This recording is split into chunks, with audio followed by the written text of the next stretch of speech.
On a cold, drizzly Saturday afternoon in November 1958, 3 duck hunters were making their way home after a day on Cowan Lake, about 50 miles from Cincinnati, Ohio.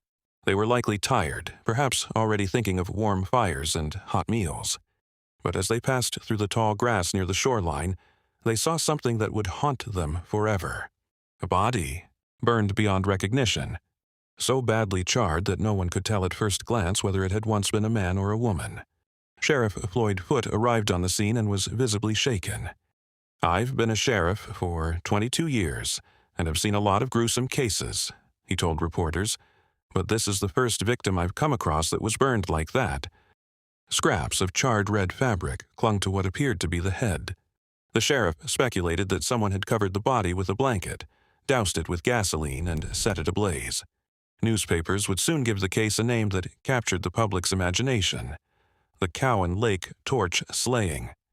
The autopsy the next day revealed that the victim was a woman with long brown hair, between 25 and 35 years old, approximately 5 feet 9 inches tall and weighing about 150 pounds. Skull fractures were likely the cause of death, but the body was in such terrible condition that it was impossible to say definitively whether she died from bullets or a beating. Identification would have to come from the personal effects found at the scene: rings, keys, glasses, and a necklace. 3 days later, a man called police. The description, he said, matched someone he knew. Louise Bergen was 32 years old, a bookkeeper for a trucking firm. She had left work on October 30th and simply vanished. She lived with her 9-year-old daughter, Linda, in a Cincinnati suburb. Her husband of 10 years, Bill Bergen, age 30, had recently left her for another woman. That other woman was Edythe Klumpp. 40 years old, a 2-time divorcee, Klumpp was a waitress at the Sky Galley restaurant at Cincinnati's Lunken Airport during the day and taught sewing classes in the evenings. By all accounts, she was a hard-working woman trying to build a life for herself and her children. But she had made a choice that would place her at the center of a storm. Bill Bergen had been taking flying lessons at the airport, which is how he met Edythe. Soon, they were living together and talking of marriage. He told Edythe he was planning to divorce Louise, gave her a ring, and allowed her to use his name. He even co-signed a loan for her, pretending they were already married. But when it came to actually finalizing the divorce, he kept stalling. The triangle grew more complicated when Edythe and Louise actually got to know each other, meeting a few times to discuss the man they were sharing. By mid-October 1958, Edythe claimed she was pregnant, though she would later say she miscarried. Louise, meanwhile, had finally hired a divorce lawyer. At around 4 in the afternoon on October 30th, co-workers at Louise's office said she received a phone call and quickly left, telling no one where she was going. It was the last time anyone saw her alive. When Louise's charred body was discovered, detectives first focused on Bill Bergen, but he had a strong alibi and passed several lie detector tests. Their attention then turned to Edythe Klumpp, who initially said she had been teaching sewing classes at the time of the murder. But police found Louise's Oldsmobile, clean and in good condition, parked in a shopping center lot.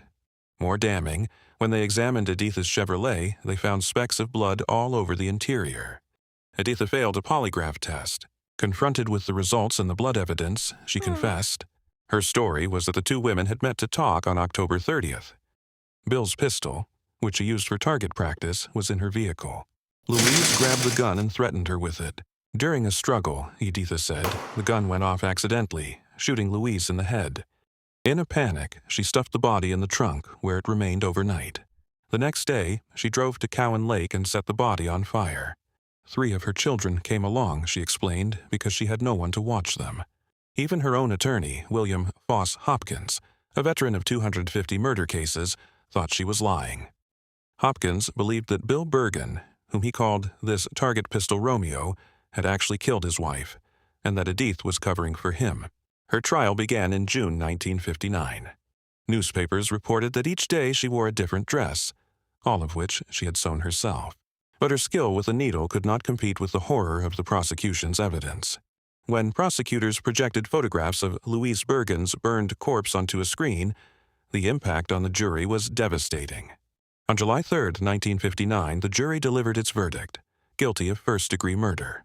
The Cincinnati Enquirer ran a headline that screamed, "She was sentenced to die in Ohio's electric chair." For the next 2 years, Edythe's appeals failed. Her case wound through the legal system, each door closing behind her. As her execution date approached, her family made a desperate plea to Ohio's governor, Michael V. DeSalle. This was not a random act of desperation. DeSalle was a passionate opponent of the death penalty, and he took a genuine interest in cases where justice might have miscarried. Governor DeSalle reviewed thousands of pages of documents from Edythe's case. What he found troubled him. The physical evidence did not quite match her original confession. There were inconsistencies, loose threads. And then something remarkable happened. Edythe changed her story.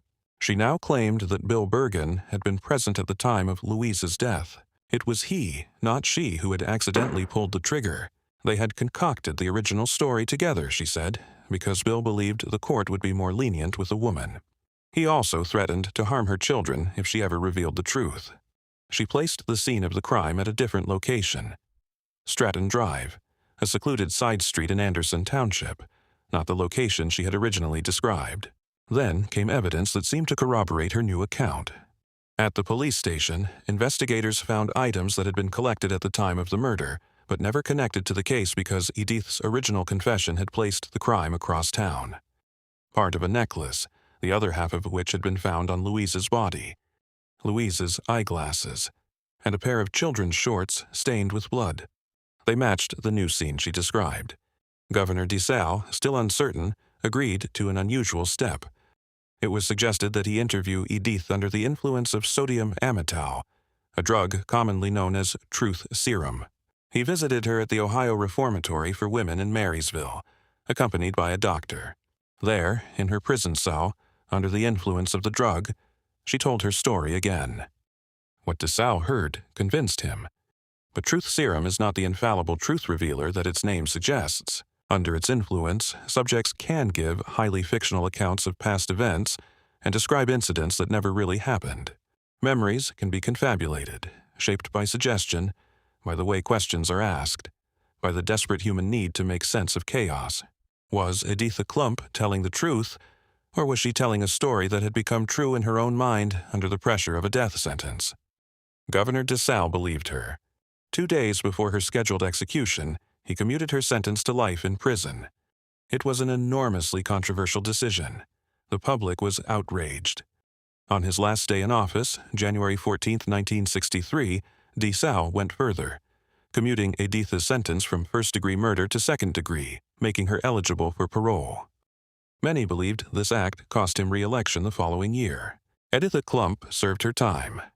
In 1971, she walked out of prison a free woman. She remarried a few years later, moved to Kentucky and lived a quiet, obscure life. She sewed, she sold doll clothes. She told no one, presumably, about the events of 1958. She sold doll clothes. She told no one, presumably, about the events of 1958. On Christmas Eve, 1999, she died naturally, at the age of 81. What are we to make of this story? The complete trial transcripts, photographs, investigation reports, and prosecutors' notes are preserved in the University of Cincinnati archives. Researchers can still study them, still search for the truth that eluded the jury, the governor, and perhaps even Edythe herself. Was she a killer who manipulated the system? Was she a woman who sacrificed herself to protect her children and then, finally, told the truth? Or was she someone whose own memory became unreliable under the weight of trauma and the influence of drugs? The charred body found by duck hunters on a drizzly November afternoon set in motion a chain of events that would end with a governor sacrificing his political career, a woman spending 12 years in prison, and questions that remain unanswered more than 60 years later. Edythe Klumpp died in obscurity, taking whatever secrets she still held to her grave. What do you believe?